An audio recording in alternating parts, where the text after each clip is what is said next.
071 Gautam Buddha 563-483 BC।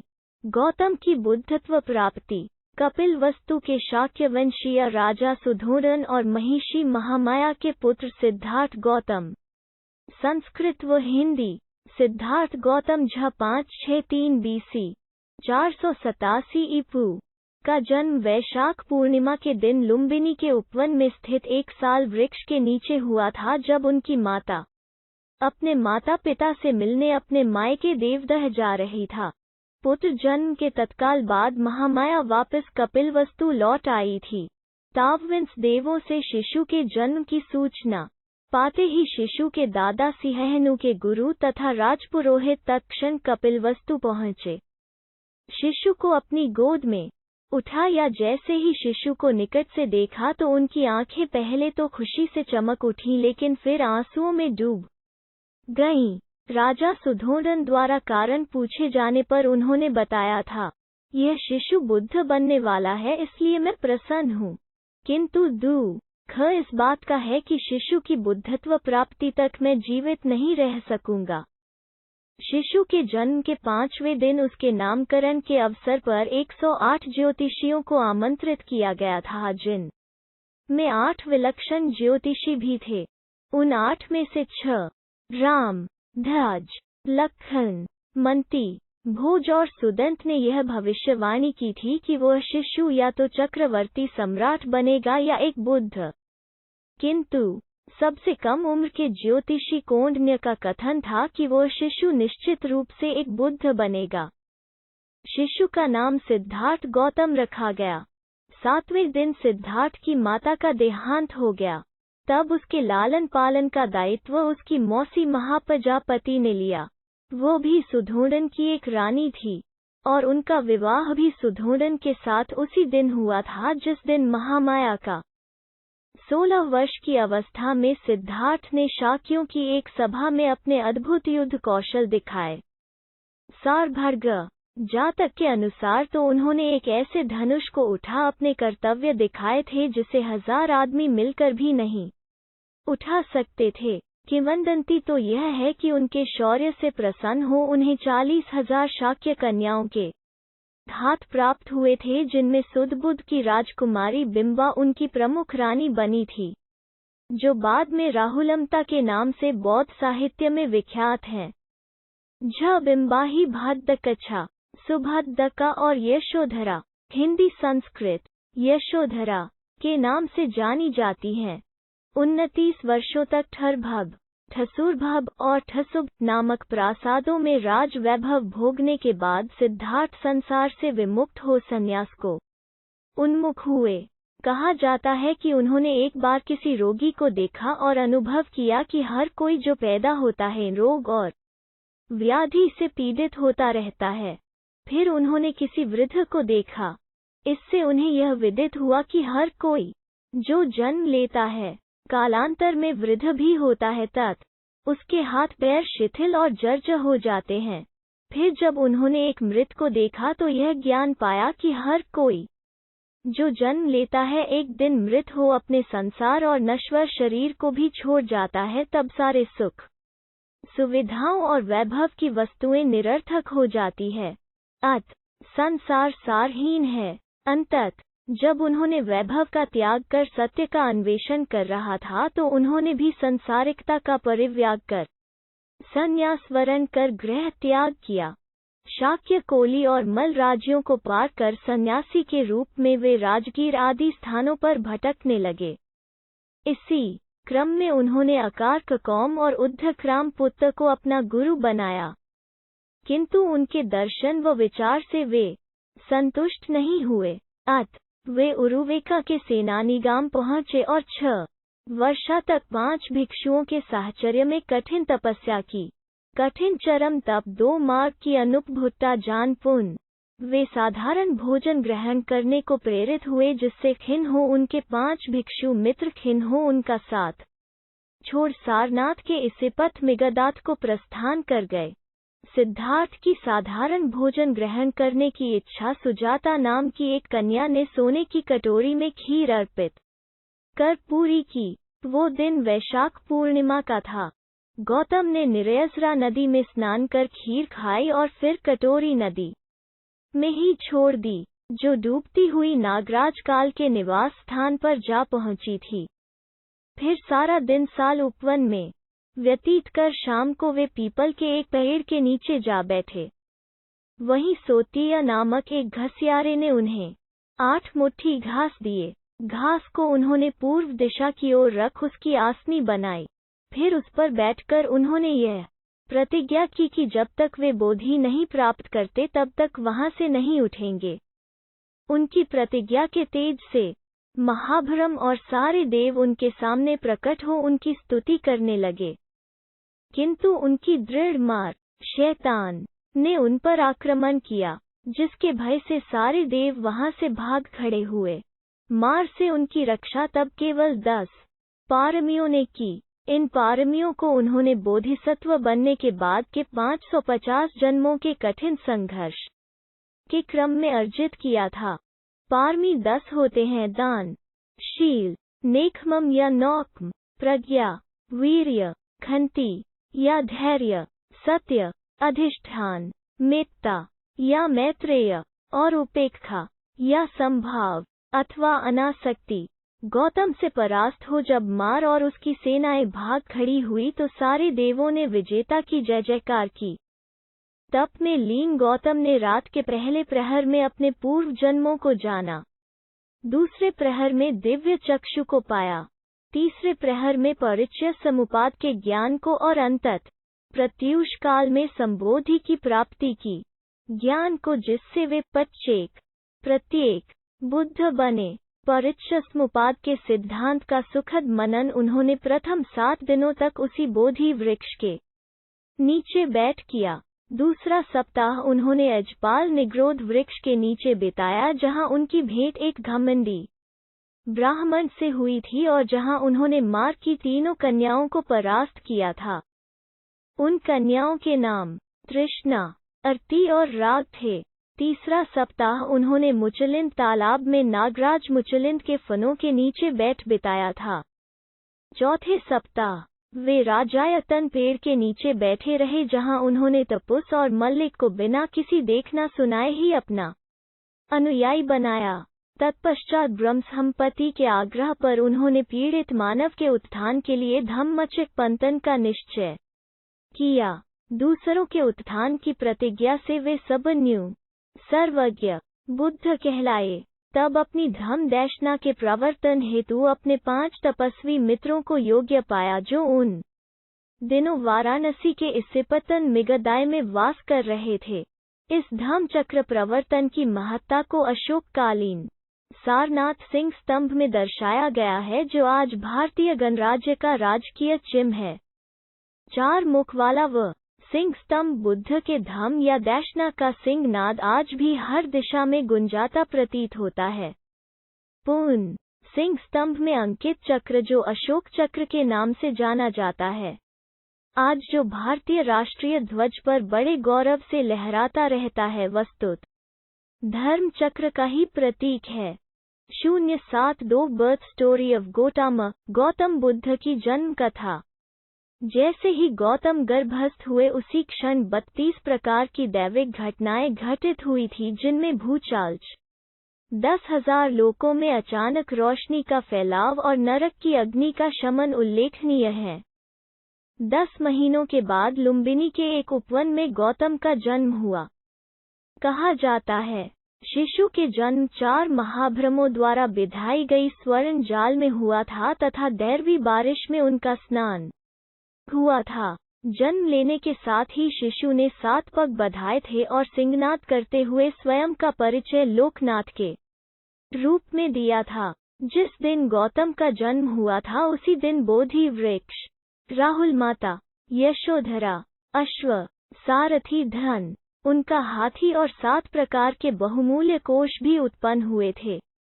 073 महामाया's dream, Mahamaya का स्वप्न। सिद्धार्थ गौतम की माता महामाया और कपिल वस्तु के राजा सुधोधन की धर्म पत्नी शिक्यवंशीय अंजन की पुत्री थी, जो देवदह के प्रमुख थे। उनकी माता का नाम यशोधरा था। किंतु थेरी गाथा उक्था के अनुसार उनके पिता का नाम महासुप्पबुद्धा था और अवदान कथा के अनुसार उनकी माता का नाम सुलक्षणा था। महामाया के 2 भाई थे और एक बहन महाप्रजापति भी राजा सुधोधन से उसी दिन ब्याही गई थी जिस दिन महामाया से उनका विवाह हुआ था। महामाया में बुद्ध की माता बनने की सारी योग्यताएं थीं। उन्होंने पंचशील अर्थात प्राण हानि, चोरी, वासनात्मक कुमार्ग, झूठ और मद्यपान न करने का सदैव पालन किया था। उसके अतिरिक्त 10 पारमियों को सिद्ध करने के लिए वे 1000 वर्षों तक संघर्षरत भी था। जिस दिन गौतम उनके गर्भ में प्रविष्ट हुए उस दिन उन्होंने उपवास किया हुआ था। रात में उन्होंने एक स्वप्न देखा। स्वप्न में चातुर महाराजा अर्थात 4 देवगण उन्हें उठा हिमालय पर ले जाते हैं और 1 साल वृक्ष के नीचे रखे हुए एक सुंदर पलंग पर लिटा देते हैं। तब उन देवों की पत्नियां आती हैं और उन्हें अनोतत सरोवर में वहां स्नान कराती हैं। फिर वे उन्हें दिव्य परिधान धारण करा एक अद्भुत स्वर्ण प्रासाद की दिव्य शैया पर लिटा देती हैं। तभी एक सफेद हाथी अपनी चमकदार सूंड में एक ताज़ा सफेद कमल ले दाहिनी दिशा से उनके गर्भ में प्रवेश करता है। वो दिन उत्तर आषाढ़ पूर्णिमा का था और उस दिन से 7 दिनों का महोत्सव भी नगर में प्रारंभ हो चुका था। राजा सुधोधन भी उस रात महामाया के समीप नहीं आ सके थे। अगले दिन महामाया ने जब महाराज को अपने दिव्य स्वप्न से अवगत कराया तो उन्होंने राज ज्योतिषियों की राय उस स्वप्न पर जाननी चाहिए। ज्योतिषियों ने कहा था, रानी के गर्भ में प्रविष्ट बालक या तो चक्रवर्ती सम्राट बनेगा या बुद्ध। 074 सेज असीटर्स विजिट असित। राजा सुधोधन के पिता सिंहनु के गुरु व राजपुरोहित असित सांसारिक भोगों से विरक्त एक चमत्कारिक और सिद्ध पुरुष थे। वृद्धावस्था में राज्य सुखों का परित्याग कर वे एक निर्जन वन में कुटिया बनाकर आध्यात्मिक साधनाओं में लीन रहते। कहा जाता है कि अक्सर वे तावतिन श्लोक के देवों के साथ उठते बैठते रहते थे। एक दिन जब वे तावतिंस पहुंचे तो वहां उन्होंने दूर स्थान पर फूलों की सजावट देखी।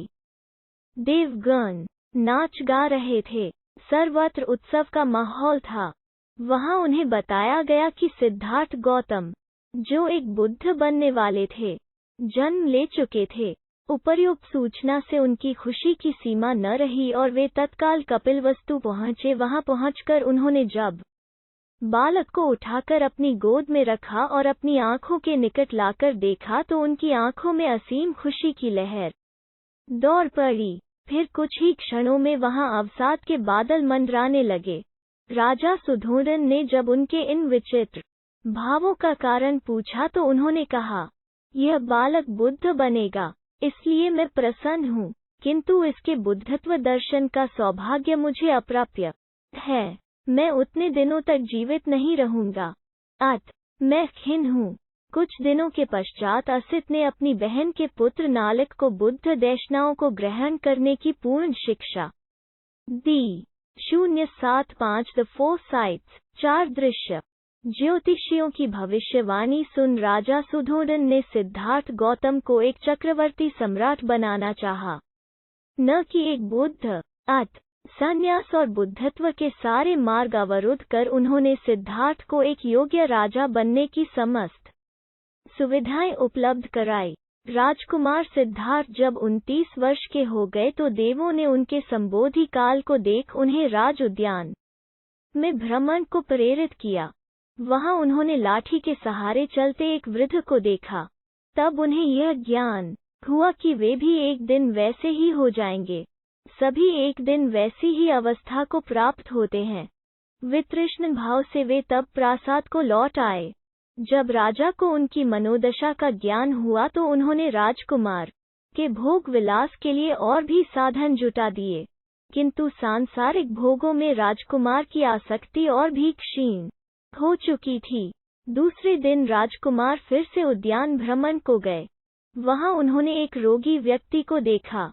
उसकी अवस्था देख उन्हें यह ज्ञात हुआ कि हर कोई जो जन्म लेता है रोग का शिकार भी होता है। एक सम्राट भी रोग मुक्त नहीं रह सकता। संसार का यह सत्य है। तीसरे दिन भी सिद्धार्थ उद्यान भ्रमण को गए। वहां उन्होंने एक मृत व्यक्ति को देखा।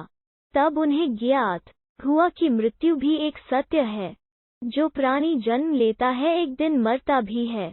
उसके समस्त साधन जो उसके शरीर और अहंकार आदि प्रवृत्तियों को तुष्ट करते हैं और जिन्हें वो अपने जीवन का सार समझता है, वस्तुत निस्सार हैं। हर मनुष्य राजा या रंक अपने मोह, अज्ञान और प्रमाद में उन्हें ही सार समझ अपना समस्त जीवन निस्सार को ही पाने में व्यर्थ गंवा देता है। मृत्यु ही वो कसौटी है जो चिता की धूमों से आसमान में यह लिख देता है कि जाने वाला सम्राट या फकीर संसार से क्या लेकर जाता है। अगला दिन आषाढ़ पूर्णिमा का दिन था। उस दिन भी सिद्धार्थ उद्यान भ्रमण को गए। मार्ग में उन्होंने एक सन्यासी को देखा। सारथी धन से उन्हें ज्ञात हुआ कि सन्यासी संसार की सारहीनता को समझ संसार से विरक्त हो सत्य और सार के अन्वेषी होते हैं। धन की बातें सुन गौतम के मन में सन्यास का औत्सुक्य जागृत हुआ और वे भी सन्यास वरण को प्रेरित हुए।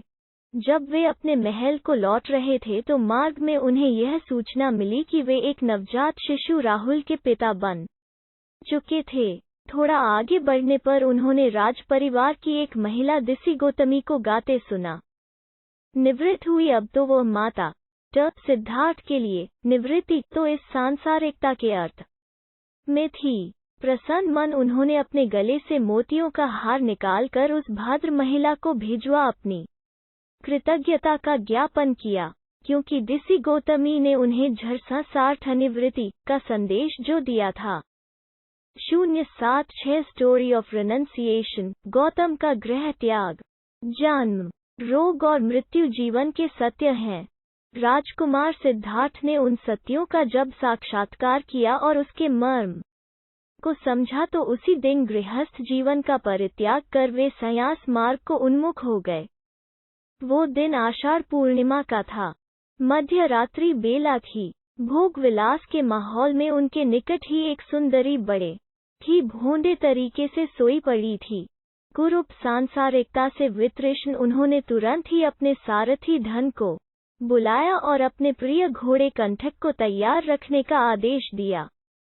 फिर वे अपने शयन कक्ष में गए जहां यशोधरा नवजात राहुल के साथ सो रही थी। उसी दिन राहुल का जन्म हुआ था। अपनी पत्नी और पुत्र पर एक अंतिम दृष्टि डाल उन्हें सोते छोड़ कंठक पर सवार वे नगर की ओर निकल पड़े।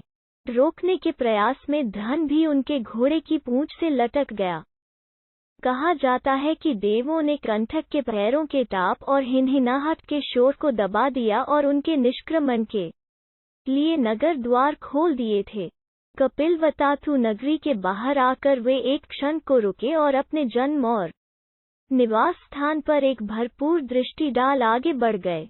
रात भर घुड़सवारी करने के बाद अनोगा नदी तक पहुंचे जो कपिलवस्तु से 30 भोजन दूर था। कंठक ने 8 उसम चौड़ी नदी को एक ही छलांग में पार कर लिया।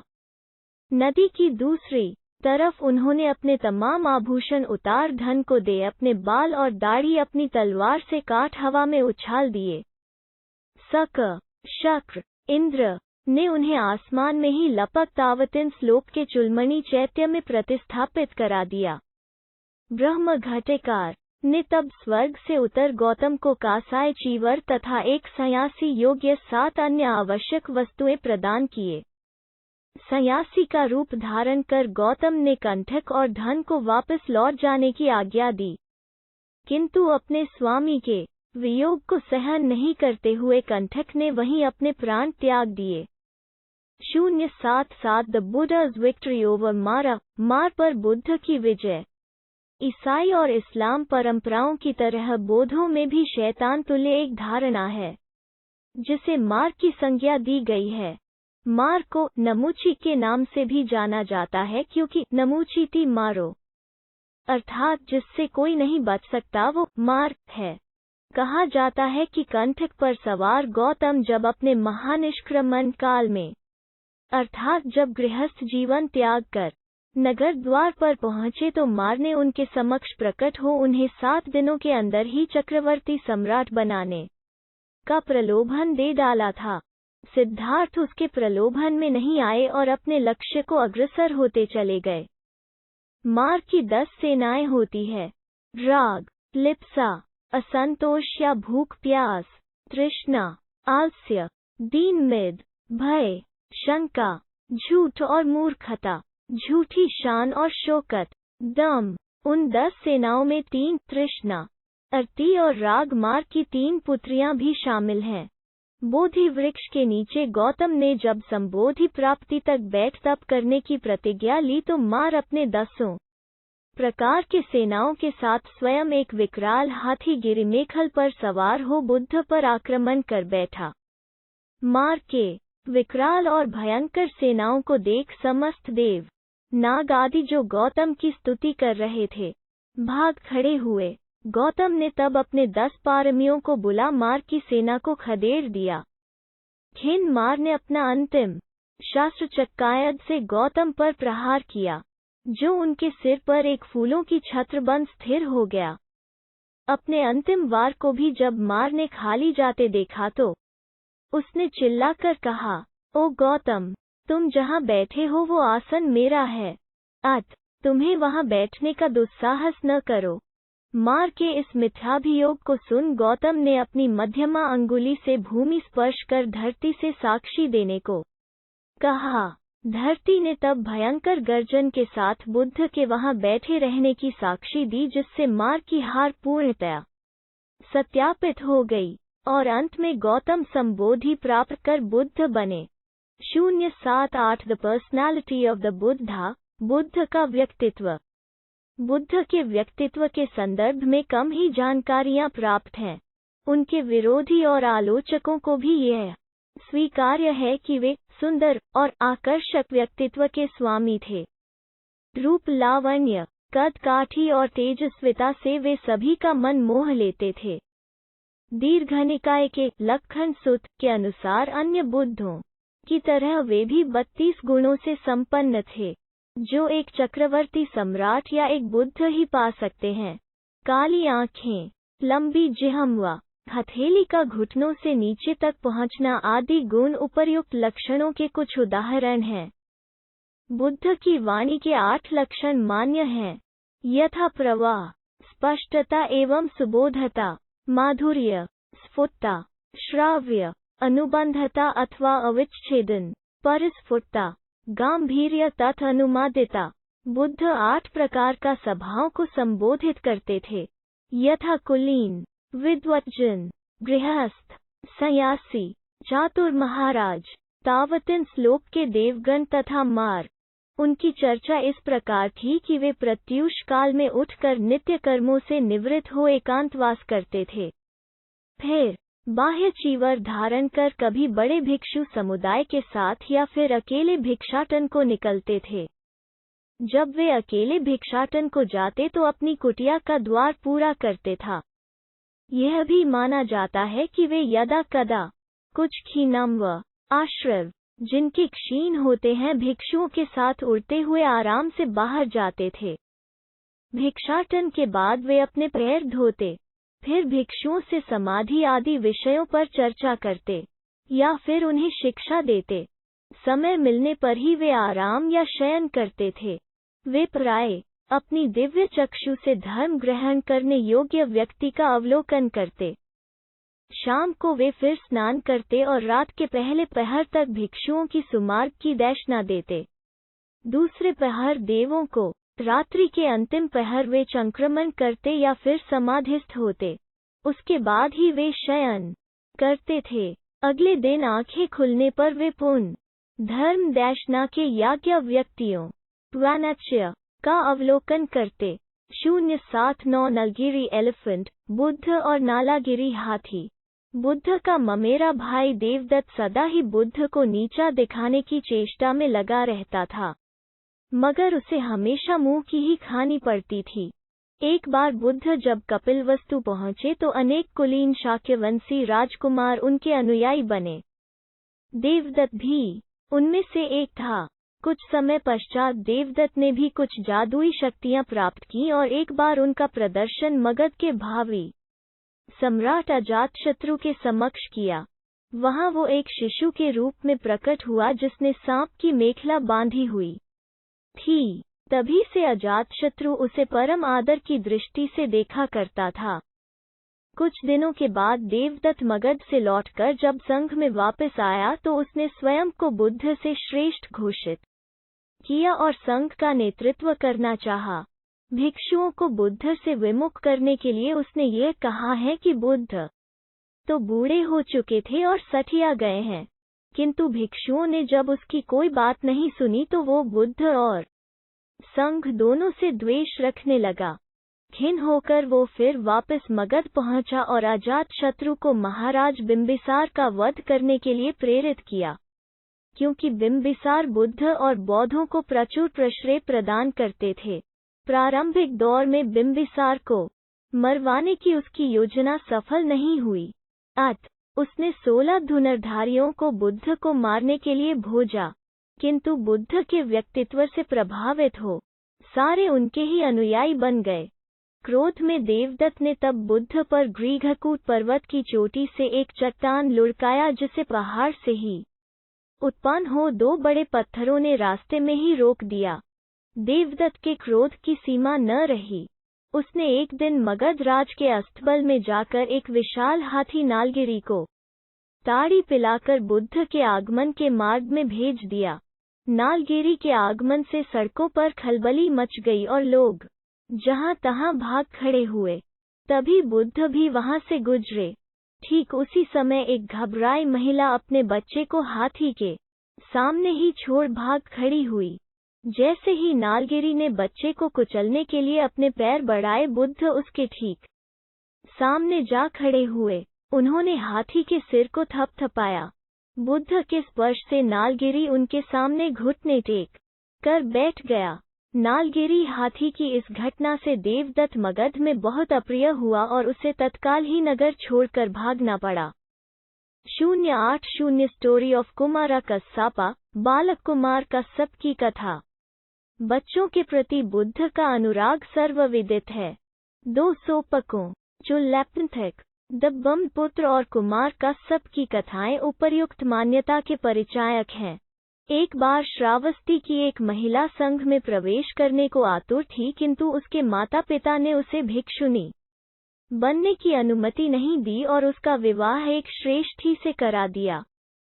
कालांतर में उसने अपने पति से अनुमति लेकर भिक्षुनी बन संघ में प्रवेश किया। उसके संघ प्रवेश के कुछ दिनों के बाद यह विदित हुआ कि वो गर्भिणी थी। जब देवदत्त को उसकी गर्भावस्था की सूचना मिली तो उसने बिना जांच पड़ताल किए ही उस भिक्षुनी को चरित्रहीन कहा। जब वो बात बुद्ध के कानों में पड़ी तो उन्होंने उपाली और विशाखा को जांच पड़ताल के लिए श्रावस्ती भेजा। उन लोगों ने पूरी जांच पड़ताल के पश्चात यह पाया कि महिला निर्दोष थी। वो बच्चा उसके पति का ही था।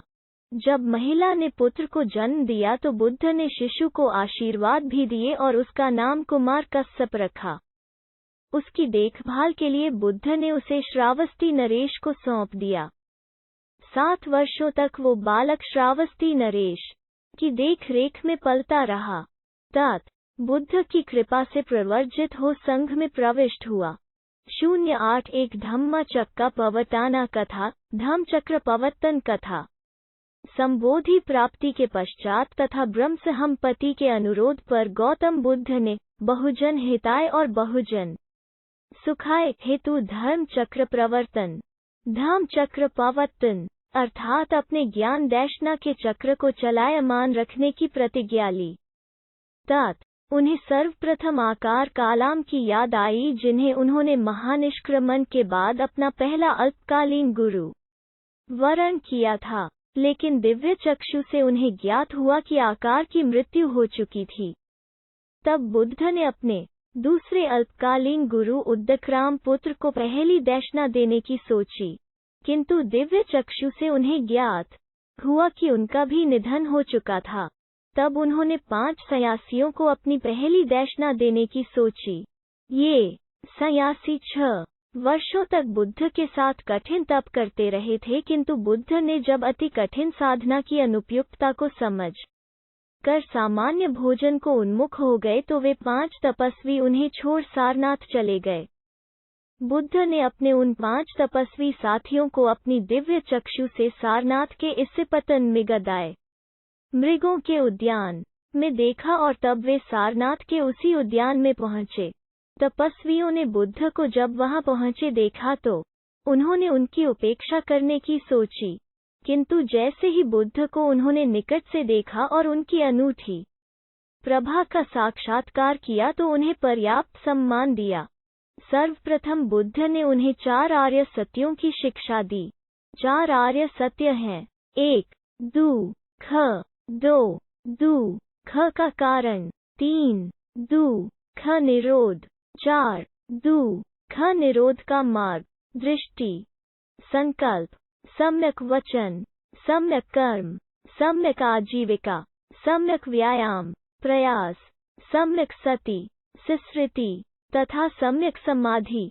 उपर्युक्त अष्टांगिक मार्ग ही मध्यम मार्ग कहलाता है, क्योंकि यह जीवन लक्ष्य प्राप्त करने के 2 अतिवादी मार्गों का निराकरण करता है। इनमें से प्रथम अतिवादी मार्ग है ऐन्द्रिक सुखों एवं भौतिकता से पूर्ण तथा दूसरा है जीवन लक्ष्य की प्राप्ति हेतु कठिन तपस्या एवं आत्म उत्पीड़न से युक्त। साथ ही उन्होंने अन्योन्याश्रय उत्पत्ति प्रतीक्षा समुपाद के सिद्धांत को भी अपनाया। इसके अर्थ है कि संसार में सभी वस्तुएं अन्योन्याश्रित हैं। इस परिप्रेक्ष्य में यदि बुढ़ापा, बीमारी और मृत्यु आदि दुख हैं तो वे जन्म पर आश्रित है। यदि जन्म ही नहीं होगा तो कौन दुख भोगेगा? यहाँ यह भी ध्यातव्य है कि मृत्यु केवल एक जन्म का ही अंत है। दूसरा जन्म इससे भी दुखदायी हो सकता है। जन्म सत होने पर आधारित है, सत ग्रहण पर आधारित है, ग्रहण वासना पर आधारित है, वासना सत्संग से उत्पन्न है, संसर्ग संपर्क से उत्पन्न है, संघर्ष षडेंद्रियों से उत्पन्न होता है, षडेंद्रियां देहांत बोध से उत्पन्न है, देहांत बोध स्पंदन से उत्पन्न है, स्पंदन संस्कारों से उत्पन्न है और संस्कार अज्ञान से उत्पन्न है। दूसरे शब्दों में उन्होंने बताया कि अज्ञान ही सब दुखों का मूल कारण है। ये उपदेश सुनने के तुरंत बाद कोंदंत, जिन्हें अन्नयित कोंडन भी कहा जाता है, सोत्पन्न बन गए। अन्य श्रोता भी खुद के अनुयायी बन गए। 082 the Buddhas teaching of Abhidhamma, Buddha की अभिधर्म दर्शना। सोगत दर्शन या बौद्ध धर्म दर्शन का सूक्ष्म का विस्तृत निरूपण अभिधम्म संस्कृत अभिधर्म दर्शन में निहित है। बुद्ध ने अभिधम्म की चर्चा सर्वप्रथम अपनी माता महामाया को की, जो उन दिनों पार्थिव शरीर त्याग 33 देवों के लोक 33 लोक में विहार कर रही थी। अभिधम्म की दर्शना में उन्हें 3 महीने लगे थे। प्रत्येक दिन वे अपनी माता को गूढ़ उपदेश देते और फिर पृथ्वी लोक में उत्तर अनोत्तर सरोवर में उत्तर सारपुत्र संस्कृत शारिपुत्र को उन्हीं दर्शनाओं को स्मरण योग्य छंदबद्ध कर पुन सुनाते।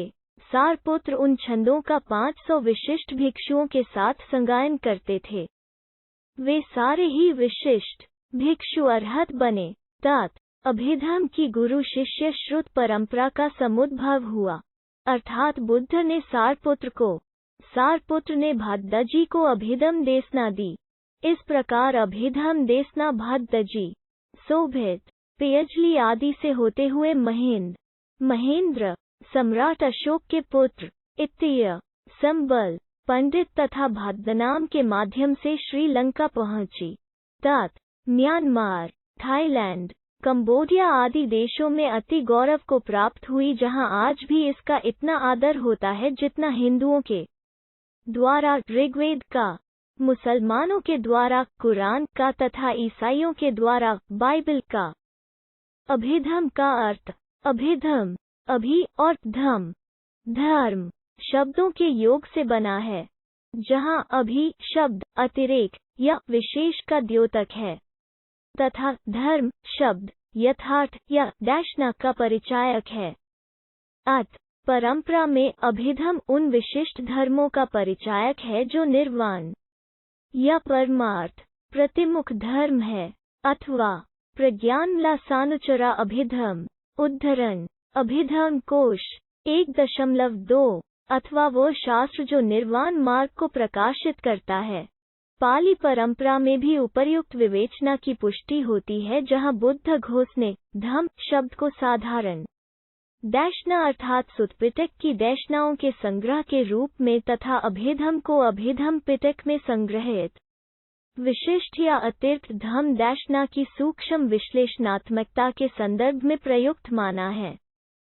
देखें ऊर्ध्वशालिनी 1.2 बिल्कुल ढीली है और न ही इतनी कसी के जीवन की वीणा ही टूट जाए। बुद्ध ने तब उन्हें प्रटिचस्मुदाद के दर्शन की दैशना दी। यह दर्शन यह दर्शाता है कि प्रत्येक सांसारिक घटना किसी अन्य घटना पर निर्भर होती है। दूसरे शब्दों में यह कहा जा सकता है कि प्रत्येक घटना की निष्पत्ति किसी अन्य घटना पर निर्भर है।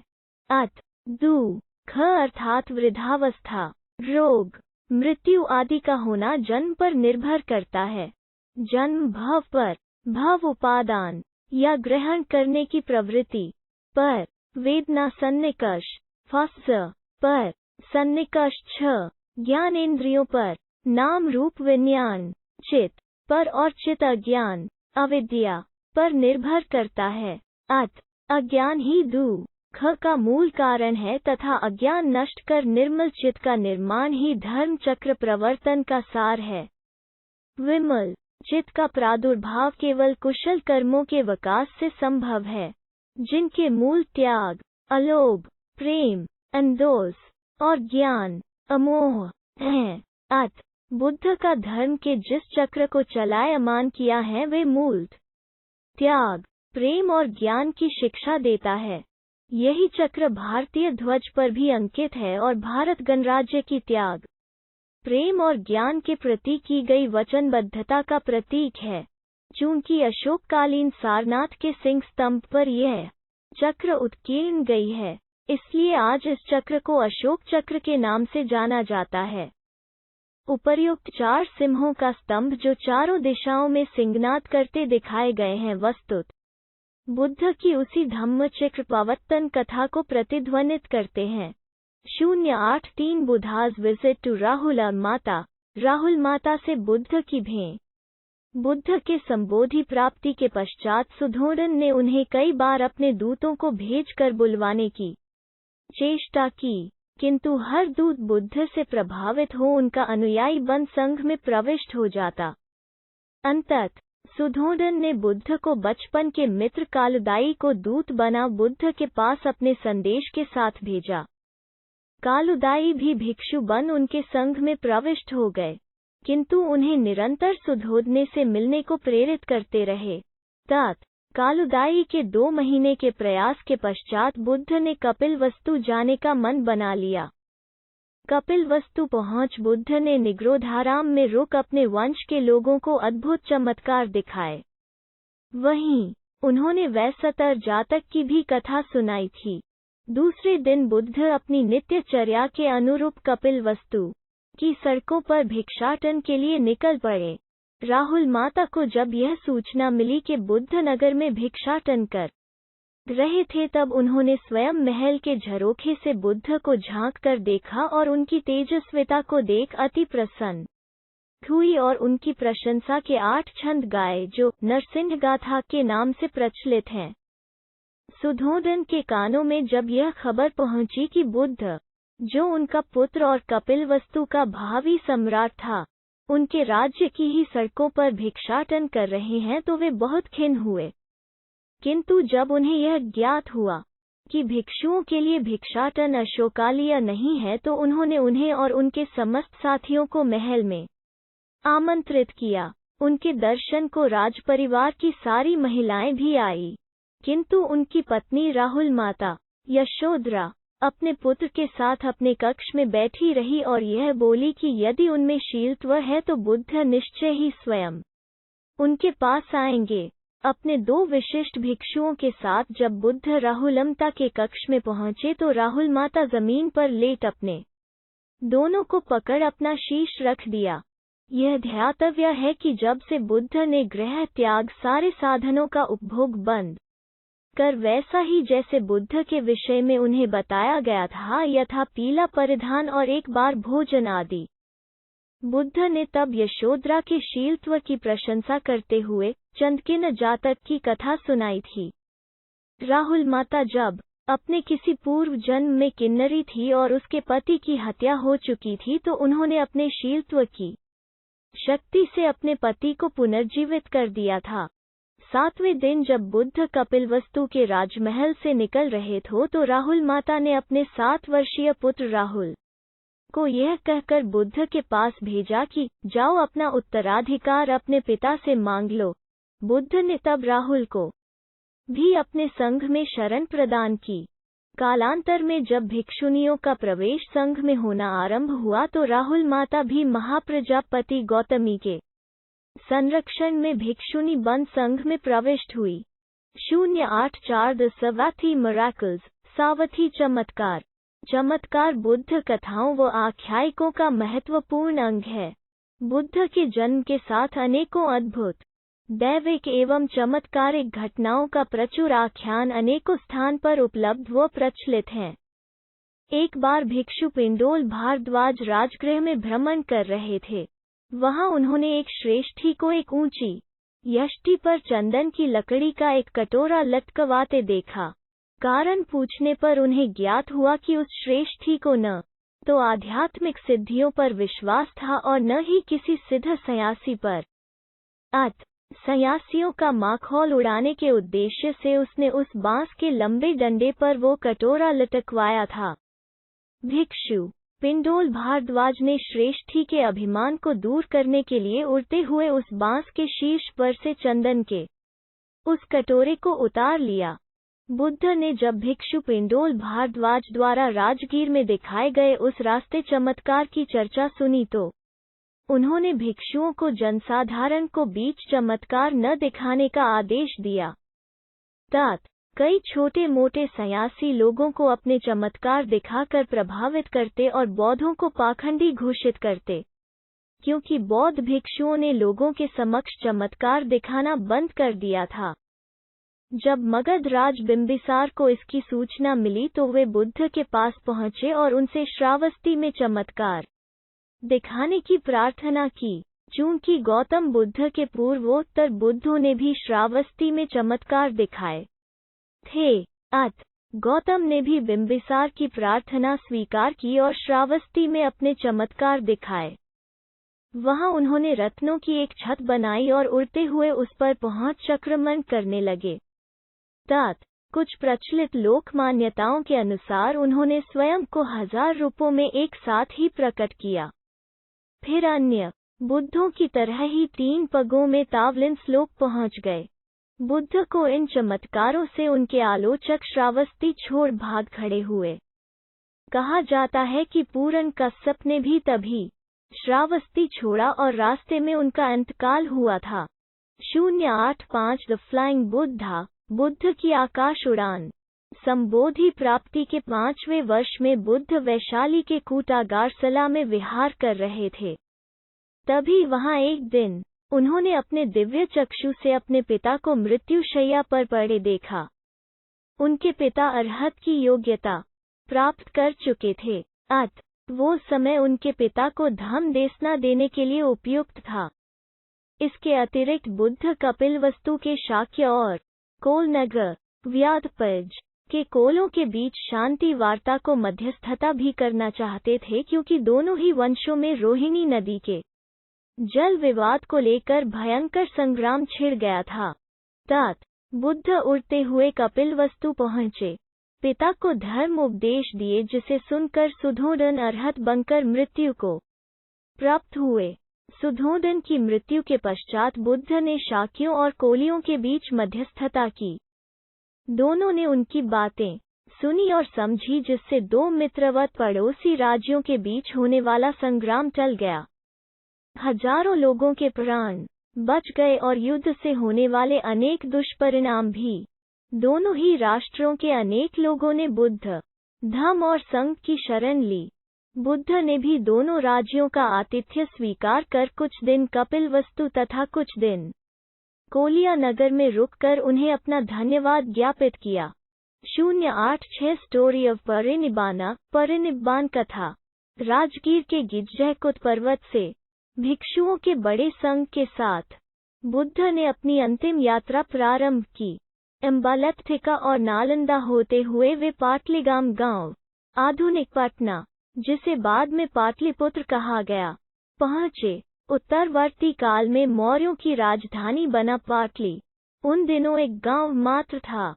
वहां बुद्ध ने इस नगरी के महान भविष्य की भविष्यवाणी की।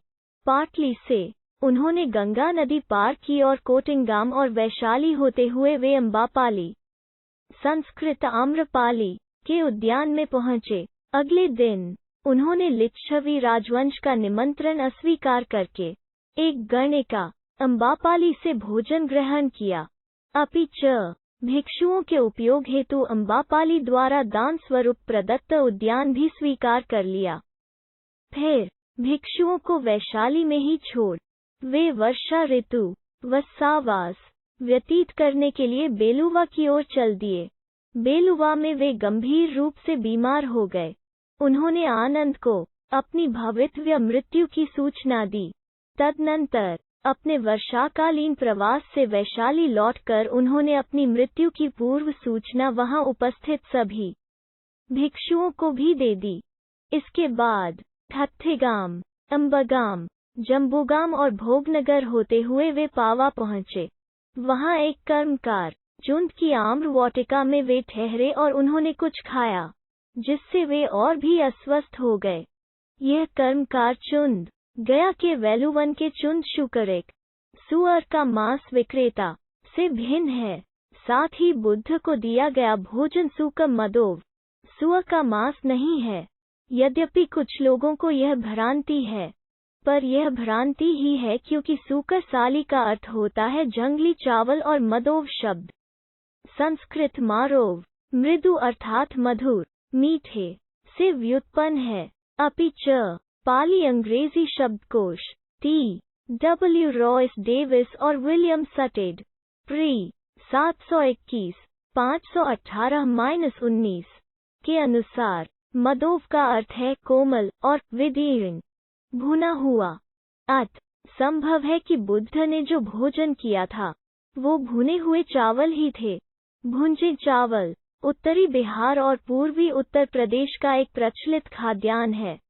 इतना ही नहीं, बुद्ध ने बड़े स्पष्ट शब्दों में चुंद सुकरिक के सूक मांस विक्रेता होने और इस व्यवसाय की कड़ी निंदा की थी, और अपने इसी जघन्य व्यवसाय के परिणाम स्वरूप बुद्ध के निर्वाण से 7 दिन पूर्व ही चुंद की मृत्यु हो गई थी और उसे नरकाग्नि में यातना झेलनी पड़ी थी। द्रष्टव्य धम्मपद अट्ठा 1-105। और सबसे बड़ी बात यह है कि बौद्ध धर्म के भोजन संबंधी नियम बहुत कठोर थे। उदाहरणार्थ, सारपुत को केवल औषधि के रूप में लहसुन का सेवन करना अनुमत था। अपनी बीमारी को वश में करके बुद्ध कुशीना, आधुनिक कुशीनगर, पहुंचे और एक पेड़ के नीचे बैठ गए। वहां उन्होंने आनंद द्वारा ककुथ नदी से लाया गया जल ग्रहण किया। तब एक मल्लनी पकुस उनके दर्शनार्थ आया और उन्हें एक सुवर्ण रंग का वस्त्र अर्पित किया। वो वस्त्र धारण करते हुए बुद्ध ने आनंद को बताया कि सभी बुद्ध बुद्धत्व की पूर्व रात्रि और मृत्यु से पूर्व की रात्रि को सुवर्ण वस्त्र धारण करते हैं। साथ ही उन्होंने बताया कि वे कुशीना में ही निर्वाण प्राप्त करेंगे। तब बुद्ध ने ककुत नदी में स्नान किया और कुछ देर विश्राम करके उपवटनसाल उद्यान में पहुंचे। वहां आनंद ने उत्तर की ओर सिर वाली एक शैया उनके लिए बनाई। कहा जाता है कि पेड़ों ने उनके शरीर पर पुष्प वृष्टि की। आकाश से दिव्य मंडवा पुष्पों और चंदन रज की वृष्टि हुई। पवन ने दिव्य संगीत एवं ध्वनि वादन किया। साल उद्यान ने अपने सभी वृक्षों की शाखाओं को झुकाकर उन पर चांवर डुलाए। पर बाद में दिव्यगणों ने उससे उन्हें हटाने का अनुरोध किया, जिससे वे सब भी बुद्ध के अंतिम दर्शन कर सकें। तब बुद्ध ने आनंद को अपने अंतिम संस्कारों के विषय में निर्देश दिए। व्यथित आनंद ने बुद्ध से कुशीन में प्राणोत्सर्ग न करने का आग्रह किया, क्योंकि वो एक गंदा और गर्हित गांव था। तब बुद्ध ने उस स्थान की प्रशंसा की, क्योंकि एक बार ये स्थान महासुदस्सन की राजधानी रह चुका था। बुद्ध की आसन मृत्यु की सूचना पाकर कुशीन के मल और बहुत से अन्य लोग भी वहां एकत्रित हो गए। बुद्ध ने सुभद्दा को दीक्षित किया, जिसे आनंद ने अस्वस्थ बुद्ध के पास जाने से रोका था। तब बुद्ध ने भिक्षुओं से शंका निवारण के लिए पूछा, पर किसी भिक्षु ने कोई प्रश्न नहीं किया। तब बुद्ध बोले, जो भी सत है उसका निश्चित है विनाश। बंधन मुक्ति के लिए करते रहो सतत प्रयास। ये उनके अंतिम शब्द थे। तब समाधि की विभिन्न अवस्थाओं को पार करते हुए वैशाख मास की पूर्णिमा को 80 वर्ष की आयु में उन्होंने परिनिर्वाण प्राप्त किया। मल्लों ने उनकी चिता को अग्नि दी। जब चिता पूर्णतया भस्म हो गई तो उन्होंने भालों से उसे चारों ओर से घेर लिया और 7 दिनों तक शोक मनाया। थाई संस्करण। बुद्ध के परिनिब्बान के उपरांत उनके अवशेषों के कई दावेदार उपस्थित हो गए और युद्ध की सी स्थिति हो गई। अंततः विवाद इस प्रकार टला, अवशेषों के 8 बराबर हिस्से किए गए और मगधराज अजातशत्रु, कपिलवस्तु के शाक्य, रामगाम के कोल्य, वेसाली के लिच्छवी, अलकप्पा के बोल, वेलपत्था के एक ब्राह्मण, पावा के एक प्रतिनिधि मंडल और कुशीन के मल्लों ने ये हिस्से आपस में बांट लिए। अवशेषों का वितरण करने में एक महत्वपूर्ण भूमिका प्रदान करने वाले दोन को वितरण पात्र रखने की अनुमति दी गई। पिप्पलिवन के मौर्यों को देर से आने के कारण केवल भ ही प्राप्त हुई। 087 शुद्धोदना सुधोधन। गौतम बुद्ध के पिता शाक्यवंशी सुधोधन राजा सिंहनु के पुत्र कपिलवस्तु के राजा थे।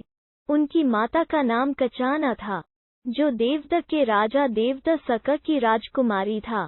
सुधोधन के 4 सहोदर भाई द्योतदन, सक्कोदन, सुकोदन तथा अमितोदन थे। उनकी 2 बहनें थीं, अमिता और पमिता। सुधोधन की पटरानी गौतम बुद्ध की माता महामाया थी, जिनकी मृत्यु के पश्चात महाप्रजापति गौतमी की छोटी बहन जो महामाया के साथ ही उनसे ब्याही गई थी, उनकी नई पटरानी बनी। जब उनके कुल गुरु असित बुद्ध के जन्म पर कपिलवस्तु पधारे और शिशु में बुद्धत्व के सारे लक्षणों का अवलोकन कर उनके पैरों को अपने शीश से सटा प्रणाम किया, तो सुधोधन ने भी बुद्ध का पूजन किया।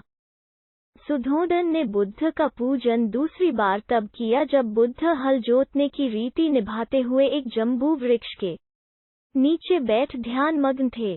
सुधोधन ने जब विशिष्ट ज्योतिषियों के द्वारा गौतम के बुद्ध बनने की संभावना को सुना तो उन्होंने हर संभव प्रयत्न किया कि संन्यासोन्मुखी कोई भी बात या घटना या दृश्य सिद्धार्थ के सामने न आए और हर प्रकार के राजकीय जीवन में उन्हें लिप्त रखने की चेष्टा की, किंतु उनकी हर चेष्टा निरर्थक सिद्ध हुई और सिद्धार्थ बुद्ध बनने के लिए गृह त्याग कर ही गए।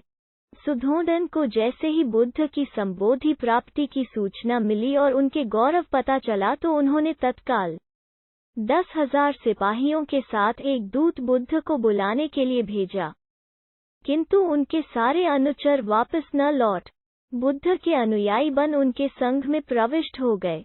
उक्त घटना के पश्चात भी उन्होंने 9 बार दूत भेजे, किंतु हर बार उनके दूत और उनके साथी बुद्ध के अनुयायी बन संघ में प्रविष्ट हो जाते। अंततः सुधोधन ने बुद्ध के बचपन के सखा कालुदाई को बुद्ध को दूत के रूप में बुद्ध के पास भेजा। कालुदाई भी बुद्ध से प्रभावित हो संघ में प्रविष्ट हो गए, किंतु कालुदाई ने जो वचन सुधोधन को दिया था उसके पालन करते हुए बुद्ध को अपने पिता से मिलने का आग्रह करते रहे। अंततः कालुदाई के 2 महीनों के आग्रह के बाद बुद्ध ने कपिलवस्तु जाने को तैयार हुए और अपने साथ भिक्षुओं का एक महासंघ भी लेते गए। कपिलवताथु पहुंचकर बुद्ध अपने साथियों के साथ निग्रोधाराम में रुके। वे दैनिक भिक्षाटन के लिए निकले। राजा सुधोधन को जब यह सूचना मिली कि बुद्ध कपिलवस्तु का उत्तराधिकारी उनके ही राज्य की गलियों में भिक्षाटन कर रहे थे तो बहुत खिन्न हुए।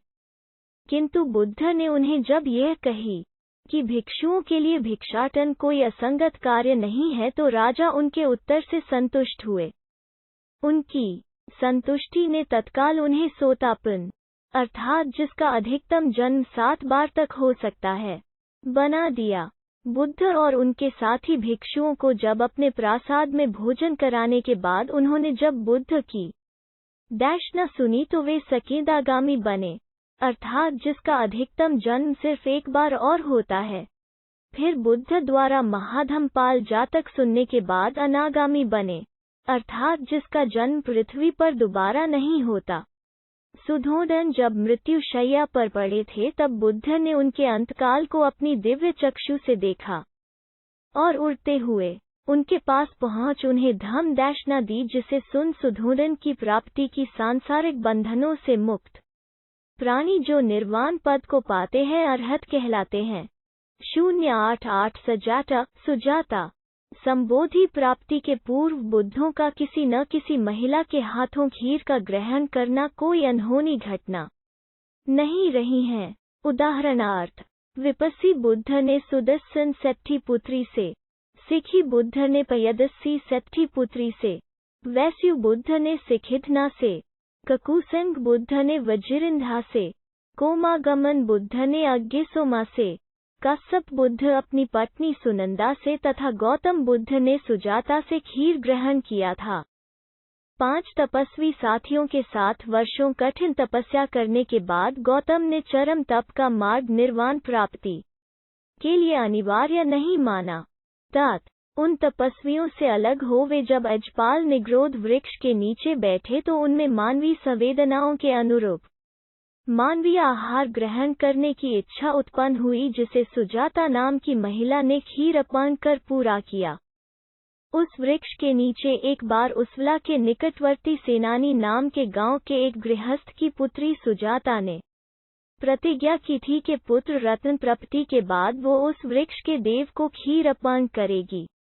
जब पुत्र प्राप्ति की उसकी अभिलाषा पूर्ण हुई तब उसने अपनी दासी पुनाना के उस वृक्ष के पास की जगह साफ करने को भेजा जहां उसे खीरापान करना था। जगह साफ करते समय पुनाना ने जब गौतम को उस पेड़ के नीचे बैठे देखा तो उन्हें ही उस पेड़ का देव समझ भागती हुई अपनी स्वामिनी को बुलाने गई। देव की उपस्थिति के समाचार से प्रसन्न सुजाता भी तत्काल वहां पहुंची और सोने की कटोरी में बुद्ध को खीर अर्पण किया। बुद्ध ने उस कटोरी को ग्रहण कर पहले सुपपतित नदी में स्नान किया। तत्पश्चात उन्होंने उस खीर का सेवन कर अपने 49 दिनों का उपवास तोड़ा। 089 सारपुत्र, शारिपुत्र और मोग्गलान बुद्ध के 2 प्रमुख शिष्य धम्म सेनापति के नाम प्रसिद्ध हैं। सारपुत्र का वास्तविक नाम उपतिस था। बौद्ध परंपरा में उन्हें सारपुत्र का नाम इस कारण दिया गया था कि वे नालक निवासिनी रूपसारी के पुत्र थे। उनका दृढ़ संकल्प बौद्ध इतिहास में विशेष तौर पर उल्लेखनीय है। गौतम बुद्ध के पुत्र राहल की उपसंपदा दीक्षा भी उनके द्वारा की गई थी। अभिधम्म बुद्ध धम्म की मौलिक विवेचनात्मक सूक्ष्मता की दैशना है। इसे धरती पर सुनने वाले सबसे पहले मानव सारपुत्र थे और समस्त मानव जाति में वे अकेले व्यक्ति थे जिसे बुद्ध के मुख से सीधी सुनने का गौरव भी प्राप्त है। इस प्रकार हम देखते हैं कि सीधी सुनने का गौरव भी प्राप्त है। धरती पर अभिधम्म की ज्योति जलाने वाले पहले आचार्य सारपुत्र थे जिन्होंने गुरु शिष्य परंपरा द्वारा समस्त विश्व को अभिधम्म का अनुपम उपहार दिया। परंपरा के अनुसार उन्होंने सर्वप्रथम भद्दजी को अभिधम्म की शिक्षा दी, जिसने कालांतर में शोभित पेयजली आदि के माध्यम से अशोक पुत्र महेंद्र इत्तीय संबल पंडित एवं भद्द नाम के माध्यम से श्रीलंका को आलोकित किया।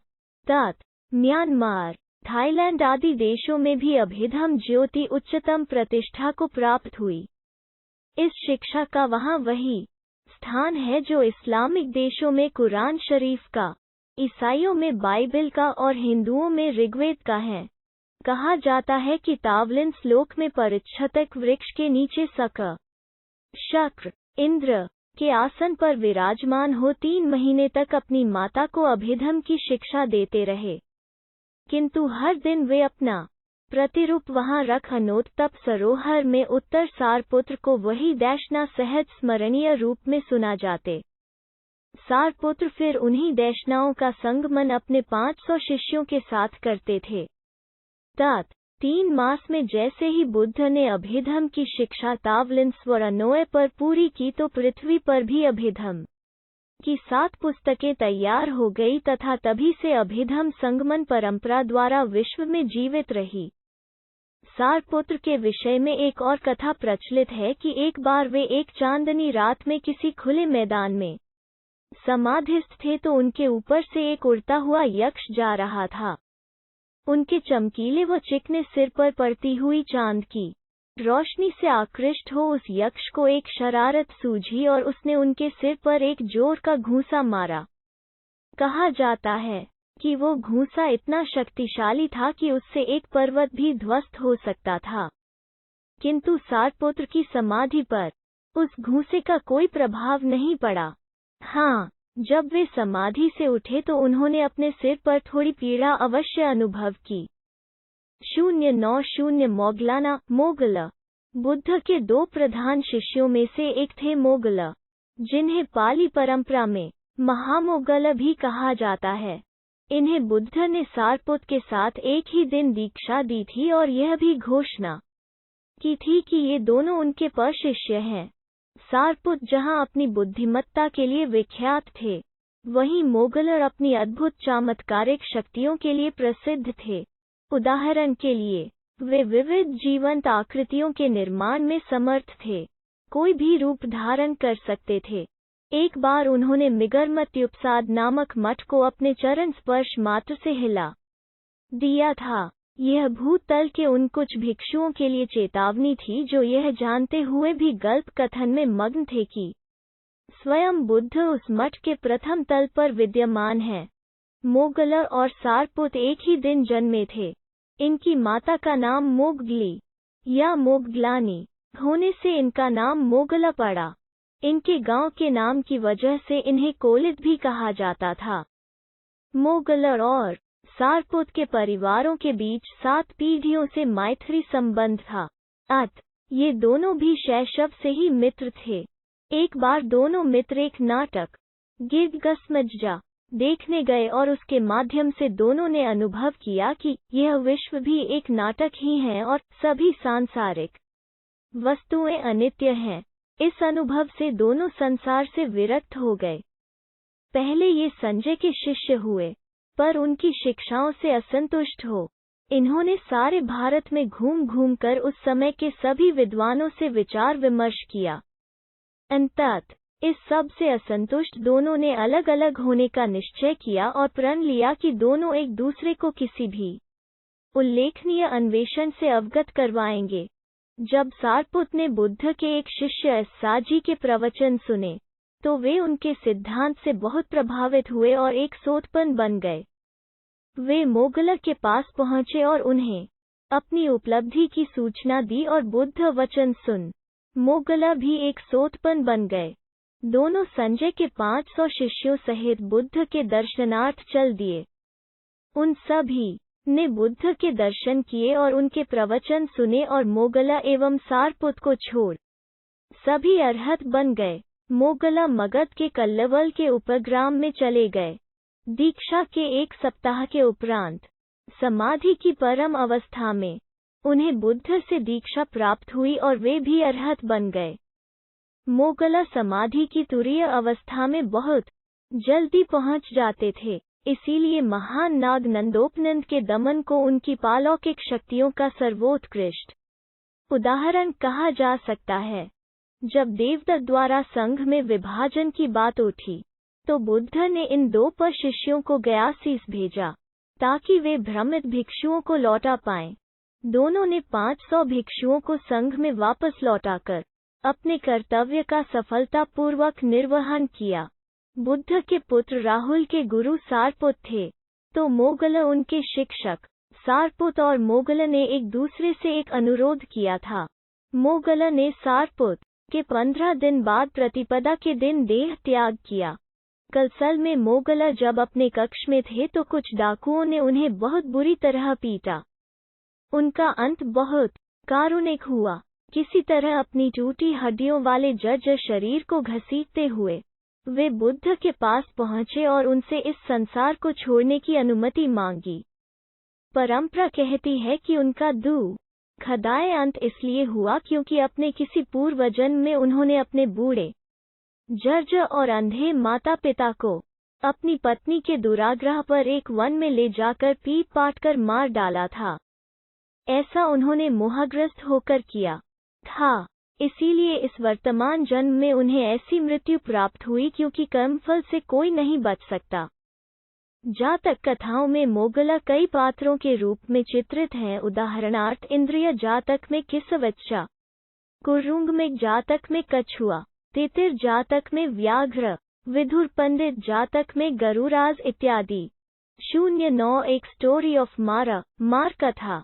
बौद्ध परंपरा में मार मृत्यु कुकृत बल और प्रलोभक के रूप में जाना जाता है, जिसे आधुनिक भाषा में शैतान का रूप समझा जा सकता है। जब यह कहा जाता है कि मार एक है, तो वो क्लेश अथवा मृत्यु का द्योतक है। मार के 5 रूप माने जाते हैं जब उसे 5 संघों के संदर्भ में समझा जाता है।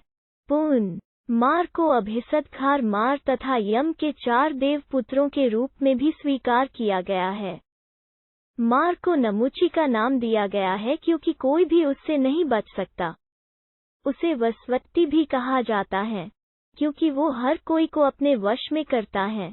जब भी वो किसी को शील के मार्ग पर अग्रसर देखता है तो उसे पथ भ्रष्ट करने के लिए अनेकों अवरोध उत्पन्न करता है। उदाहरण के लिए श्रेष्ठी जातक में जब एक राजा किसी पच्चेक बुद्ध को दान देने के लिए उन्मुख होता है तो मार उसके सामने एक विशालकाय खाई उत्पन्न करता है, जिससे अग्नि की प्रचंड लपटें भयंकर गर्जना के साथ उठती हैं। मार की कहानियों का प्रथम परिचय प्रधान सुत्त में होता है, जहां मार बुद्ध को संबोधि प्राप्त करने से रोकने का यत्न करता है।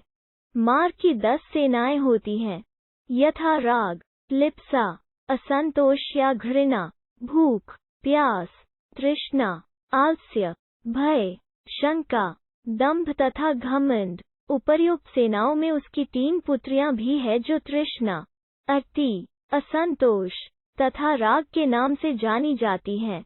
092 बिंबिसार। मगध के राजा बिंबिसार की राजधानी राजगीर थी। बिंबिसार गौतम बुद्ध के सबसे बड़े प्रश्रयदाता थे। वे 15 वर्ष की आयु में राजा बने और अपने पुत्र अजातशत्रु, संस्कृत अजातशत्रु, के लिए राजपाट त्यागने से पूर्व 52 वर्ष इन्होंने राज्य किया। राजा पसेंदी की बहन और कोसल की राजकुमारी इनकी पत्नी और अजातशत्रु की मां थी। खेमा, सील्व और जयसेना नामक इनकी अन्य पत्नियां थीं। विख्यात वराग्न अम्बापाली से इनका विमल कोंडन नामक पुत्र भी था। सुतनिपात अठकथा के पब्बज सुत के अनुसार इन्होंने सन्यासी गौतम का प्रथम दर्शन पांडव पर्वत के नीचे अपने राजभवन के गवाक्ष से किया और उनके पीछे जाकर उन्हें अपने राजभवन में आमंत्रित किया। गौतम ने इनका निमंत्रण अस्वीकार किया तो इन्होंने गौतम को उनकी उद्देश्य पूर्ति हेतु शुभकामनाएं दी और बुद्धत्व प्राप्ति के उपरांत उन्हें फिर से राजगीर आने का निमंत्रण दिया। तेभतिक जटिल के परिवर्तन के बाद बुद्ध ने राजगीर में पदार्पण करके अपना वचन पूरा किया।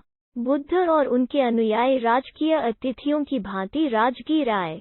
बुद्ध और उनके अनुयायियों के लिए वेलुवन उद्यान दान में देने के अपने प्रण की पूर्ति दर्शाने के लिए बिंबिसार ने बुद्ध के हाथ स्वर्ण कलश के पानी से धुलवाए। अपि च आगामी 33 वर्षों तक बिंबिसार बौद्ध धर्म के विकास में सहायक बने। बिंबिसार का अंत बड़ा दारुण हुआ। ज्योतिषियों की इस भविष्यवाणी के बाद भी कि उनका पुत्र अजातशत्रु उनके लिए अशुभ सिद्ध होगा, उन्होंने उसे बड़े लाड प्यार से पाला। बुद्ध को राजा द्वारा दिए गए प्रश्रय से देवदत्त बहुत द्वेष करता था और उसी के दुष्प्रभाव में आकर अजातशत्रु ने अपने पिता की हत्या का षड्यंत्र रचा, जिससे उसकी प्रतिष्ठा और धूमिल हो गई। षड्यंत्र का पता चलने और पुत्र की राज्य लिप्सा की तीव्रता को देखकर बिंबिसार ने स्वयं ही राज्य त्याग कर दिया और अजातशत्रु राजा बन गया। परंतु देवदत्त द्वारा पूर्ण उकसाए जाने पर नए राजा ने बिंबिसार को बंदी बना लिया। चूंकि बिंबिसार को केवल भूखा रखकर ही मारा जा सकता था, उन्हें एक गर्म कारागार में भूखा रखा गया। खेमा, अजातशत्रु की मां के अतिरिक्त किसी को उनसे मिलने की अनुमति नहीं थी। पहले खेमा अपने परिधान में एक सुवर्ण पात्र में भोजन छिपाकर ले गईं। उसका पता चलने पर वे अपने पात्रान में भोजन छिपाकर ले गईं। उसका भी पता चल गया तो उन्होंने अपने शिरोवस्त्र मोली में भोजन छिपाकर ले जाना चाहा।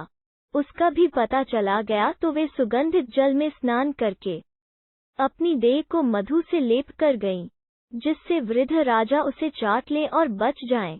पर अंततः यह भी पता चल गया और उनका भी प्रवेश निषेध कर दिया गया। फिर भी चल ध्यान योग से बिंबिसार जीवित रहे। जब पुत्र को पता चला कि पिता यूं सरलता से प्राण त्याग नहीं करेंगे तो उसने कारागार में कुछ नायों को भेजा। बिंबिसार ने सोचा कि अंततः पुत्र को अपनी भूल का अनुभव हुआ और वो पश्चाताप कर रहा है।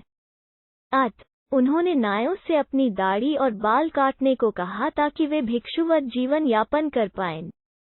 पर नहीं, उन नायों को इसलिए भेजा गया था ताकि वे बिंबिसार के पैरों को काटकर उनके घावों में नमक और सिरका डाल दें और तत्पश्चात उन घावों को कोयलों से जला दें। इस प्रकार बिंबिसार का चल ध्यान रोक दिया गया और वे दुखद मृत्यु को प्राप्त हुए। 093 नंद कुमार, बुद्ध के सौतेले भाई तथा उनकी माता की छोटी बहन के पुत्र नंद जिस दिन जनपद कल्याणी के साथ परिणय सूत्र में बंधने वाले थे, उसी दिन बुद्ध उनके महल में पहुंचे। फिर उनसे अपने भिक्षाटन के कटोरे को उठा अपने साथ अपने विहार ले आए। विहार लाकर बुद्ध ने उन्हें भी भिक्षु बना दिया। नंद ने भी भिक्षुत्व स्वीकार किया, किंतु उनका मन बार बार जनपद कल्याणी की ओर खींच जाता था। एक दिन बुद्ध नंद को हिमालय की सैर कराने ले गए। वहां उन्होंने एक जली हुई बंदरिया का मृत शरीर देखा। नंद से पूछा, क्या जनपद कल्याणी इससे भी अधिक सुंदर है? नंद ने कहा, हाँ। तब बुद्ध उन्हें आकाश मार्ग से उड़ाते हुए तावतिंस लोक ले गए, जहां सबक, शक्र, इंद्र और उसकी अपूर्व सुंदरियों ने उनकी आवभगत की।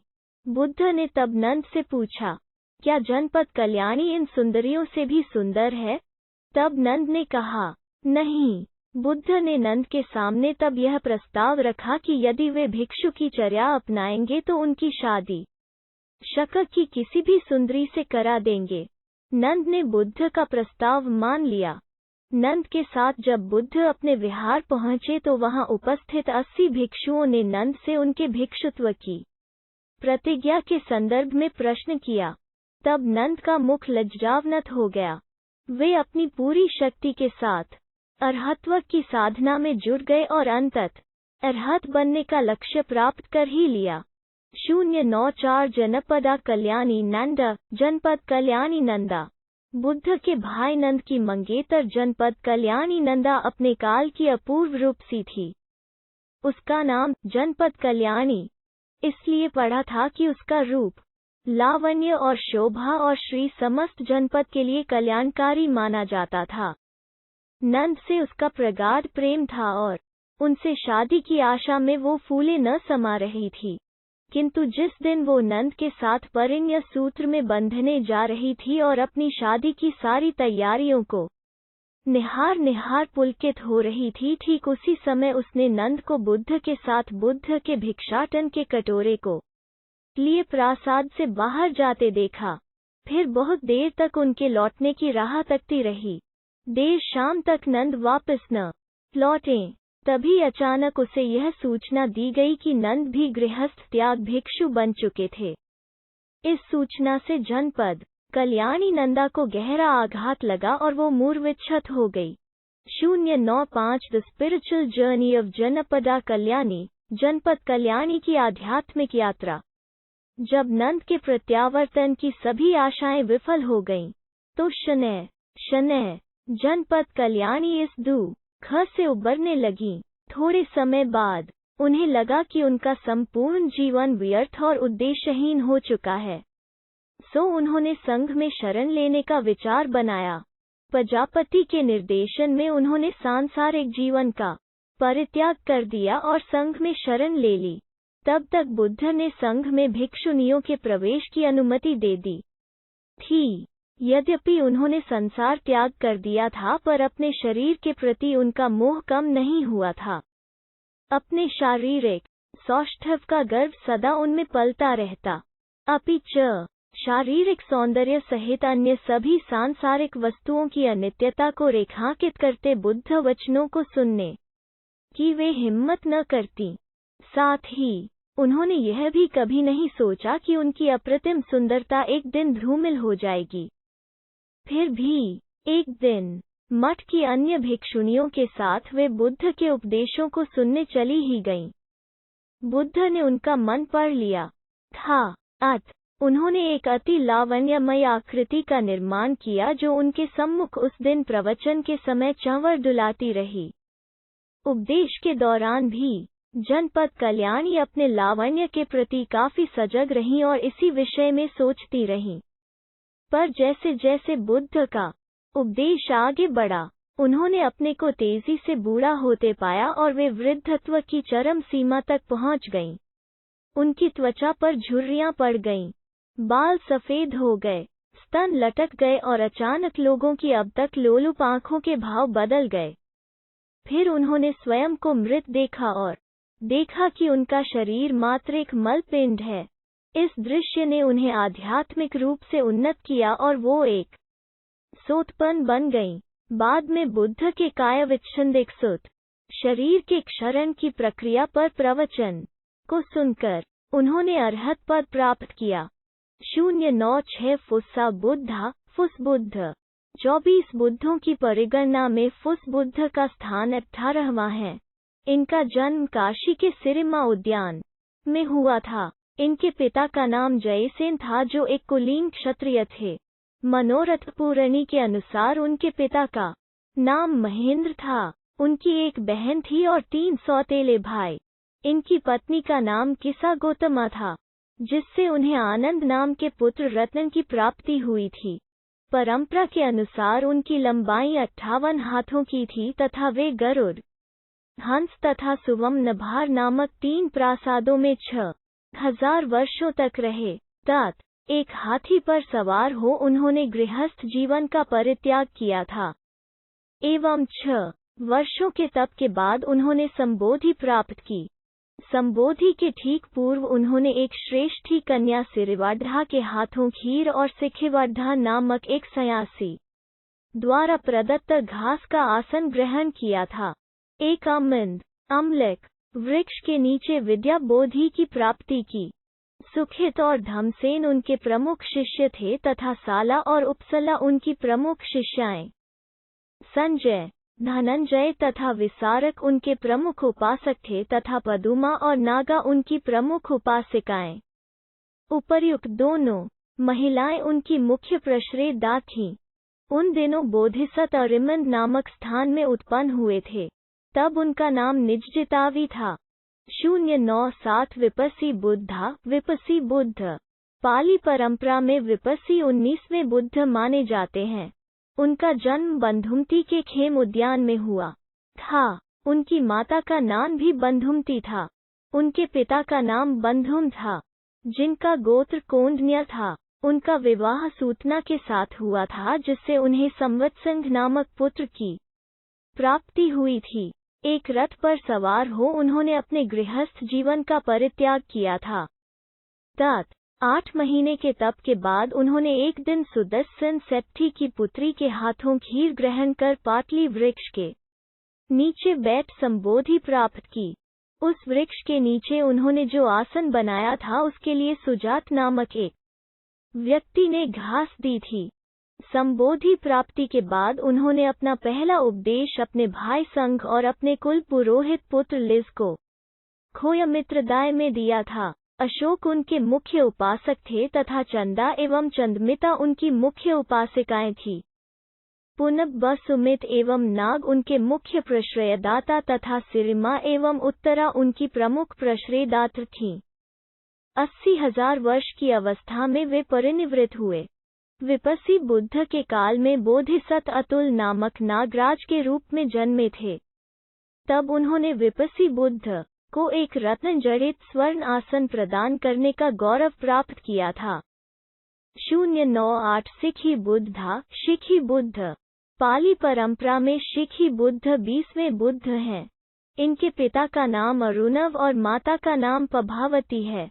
अरुणावती नामक स्थान पर इनका जन्म हुआ। इनकी पत्नी का नाम सबकामा था। इनके अतुल नाम का एक पुत्र था। इन्होंने हाथी पर सवार होकर गृह त्याग करने से पूर्व 7,000 वर्षों तक सुछंदा गिरी और वेहान के प्रासादों में निवास किया। 8 महीने इन्होंने तपस्या की। बुद्धत्व प्राप्ति से पूर्व इन्होंने प्रियदर्शी सेट्ठी की पुत्री से खीर ग्रहण की और अनोमादासी द्वारा निर्मित आसन पर ये बैठे। पुंडरीक कमल के वृक्ष के नीचे इन्हें ज्ञान प्राप्ति हुई। मृगचर उद्यान में इन्होंने अपना प्रथम उपदेश दिया और सूर्यावती के निकट एक चंपक वृक्ष के नीचे इन्होंने अपने चमत्कार द्वय का प्रदर्शन किया। इनके पट्टशिष्य थे अभिभू और संभव। अखिला या मखिला और पदुमा इनकी प्रमुख शिष्याएं थीं। खेमनकर इनके प्रमुख सेवक थे। सिरिवद और छंद या नंद इनके मुख्य आश्रयदाता थे तथा चिता एवं सुगुता इनकी प्रमुख आश्रयदात्रियां थीं। ये 70,000 वर्ष जिए और सीलावती के दस्साराम असाराम में इन्होंने देह त्याग किया। इनकी पगड़ी 19 संस्कृत उष्णीश शिखा आग की लपट की भांति प्रतीत होने से इन्हें शिखी कहा गया। इस युग में बोधिसत्व का अवतार राजा अरिदम के रूप में हुआ और उन्होंने परिभूत पर राज्य किया। 099 वैसाभु बुद्धा वैसभु बुद्ध। वैसभु बुद्ध पाली परंपरा में 21वें बुद्ध के रूप में मान्य हैं। उनके पिता का नाम सुपपतित तत् माता का नाम यशवती था। उनका जन्म अनम नगर में हुआ था तथा उनका नाम वैसभु रखा गया था क्योंकि पैदा होते ही उन्होंने वृषभ की आवाज निकाली थी। उनकी पत्नी का नाम सुचित्रा तथा पुत्र का नाम सुपबुद्ध था। 6,000 सालों तक रुचि सुरुचि और वर्धान नामक प्रासादों में सुख वैभव का जीवन यापन करने के बाद सोने की पालकी में बैठकर उन्होंने अपने गृहस्थ जीवन का परित्याग किया था। 6 महीनों के तप के पश्चात उन्होंने 1 साल वृक्ष के नीचे संबोधि प्राप्त की। संबोधि के पूर्व उन्होंने सिरिवड्यना नामक कन्या के हाथों खीर ग्रहण किया था। उनका आसन नागराज नरेंद्र ने 1 साल वृक्ष के नीचे बिताया था। उन्होंने अपने प्रथम उपदेश अपने 2 भाई सोन और उत्तर को दिए थे, जो कि उनके 2 प्रमुख शिष्यों के रूप में जाने जाते हैं। उपसन्नक उनके प्रमुख उपासक थे।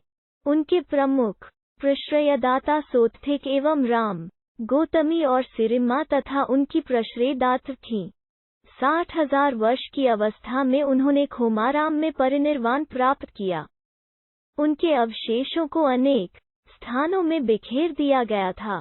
उन दिनों बोधिसत्व सारभवती में राजा सुदर्शन के नाम से राज्य करे था। 100 ककुसंधा बुद्धा ककुसंध बुद्ध। पाली परंपरा में ककुसंध 22वें बुद्ध हैं। ये खेमा वन में जन्मे थे। इनके पिता अग्निदत्त खेमावती के राजा खेमंकर के ब्राह्मण पुरोहित थे। इनकी माता का नाम विशाखा था। इनकी पत्नी का नाम विरोचमना और पुत्र का नाम उत्तर था। इन्होंने 4000 वर्ष की आयु में एक रथ पर चढ़कर सांसारिक जीवन का परित्याग किया और 8 महीने तपस्या की। बुद्धत्व प्राप्ति से पूर्व इन्होंने सुचिरिंद ग्राम की वज्रिंधा नामक ब्राह्मण कन्या से खीर ग्रहण की और ये सुभद्रा द्वारा निर्मित कुशासन पर बैठे शीरीष वृक्ष के नीचे इन्हें ज्ञान प्राप्ति हुई और अपना प्रथम उपदेश इन्होंने मकला के निकट एक उद्यान में 84,000 भिक्षुओं को दिया। भिक्षुओं में विधुर एवं संजीव इनके पट्ट शिष्य थे और भिक्षुनियों में समा और चंपा बुद्ध जिनके प्रमुख सेवक थे। प्रमुख आश्रयदाता थे पुरुषों में अच्युत और समन तथा महिलाओं में नंदा और सुनंदा। अच्युत ने ककुसंद बुद्ध के लिए उसी स्थान पर एक मठ बनवाया था जहां कालांतर में अनाथपिंडक ने गौतम बुद्ध के लिए जेतवन आराम बनवाया था।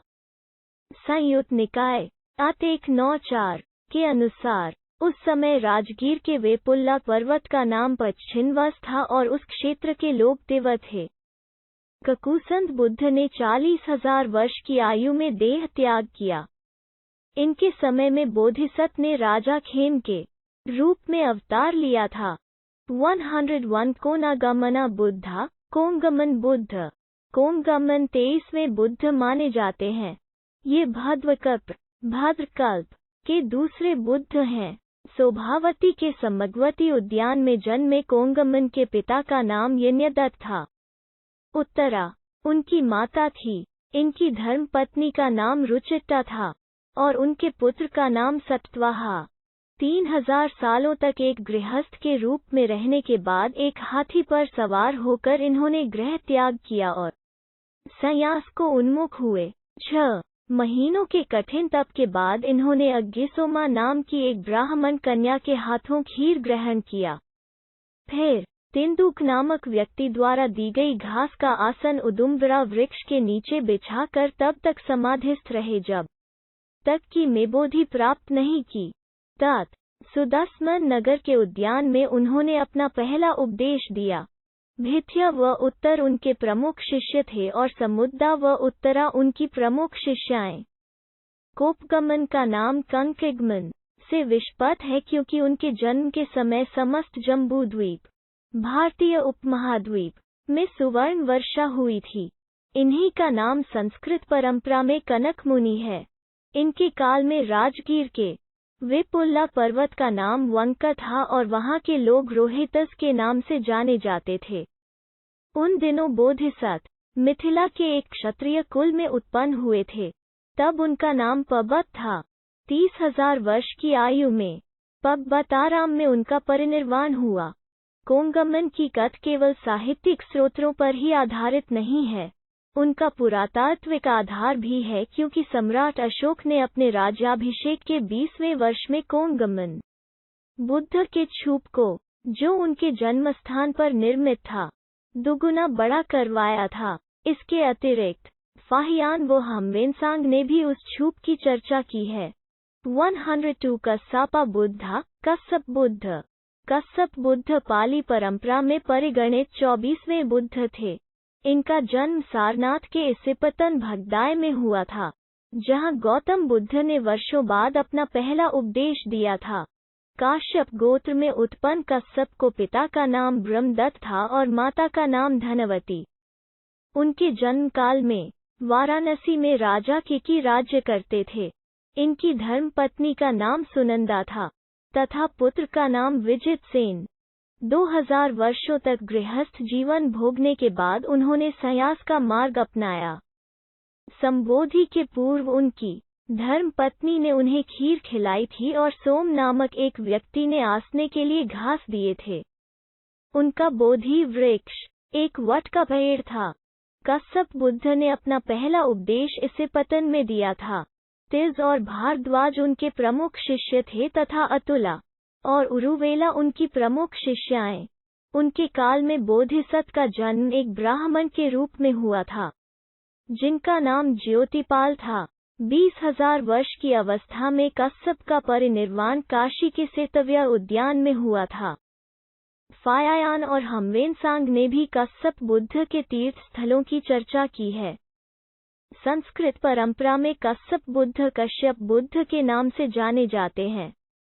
103 मत्या बुद्धा मैत्रेय भावी बुद्ध पाली परंपरा में मैत्रेय भावी बुद्ध के रूप में जाने जाते हैं।